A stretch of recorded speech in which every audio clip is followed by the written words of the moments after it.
TTD board member మరియు TDP MLA MS రాజు అంట భగవద్గీత ఉపయోగమే లేదు ఆ విధంగా ఆయన కామెంట్ చేస్తుండు.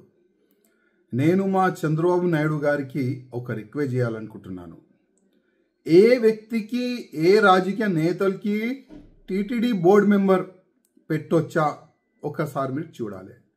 అదేవిధంగా టీటీడీ బోర్డు మెంబర్ పెట్టే ముందు ఆ వ్యక్తిలో ధర్మం పట్ల అభిమానం ఉందా లేదా, మర్యాద ఉందా లేదా, హిందూ ధర్మం పట్ల ఆ వ్యక్తికి నాలెడ్జ్ ఉందా లేదా ఒకసారి చూసిన తర్వాతనే టీటీడీ బోర్డు మెంబర్ ఇవ్వాలని మా నాయుడు గారికి నా ఒక నివేదిక.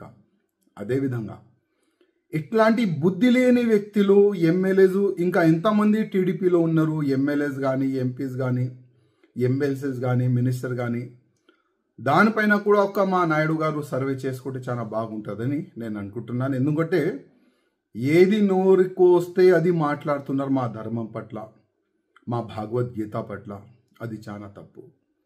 ఈ ఎమ్మెల్యే పైన మీరు చర్యలు తీసుకోవాలి, ఈయనకి సస్పెండ్ చేయాలని మా నాయుడు గారికి నేను రిక్వెస్ట్ చేస్తున్నాను. మళ్ళొక్కసారి భగవద్గీత పైన కానీ హిందూ ధర్మం పైన కానీ ఎవరు కూడా కామెంట్ చేయకుండా ఈ ఎంఎస్ రాజు పైన మీరు చర్యలు తీసుకుంటే చాలా బాగుంటుందని నేను అనుకుంటున్నాను.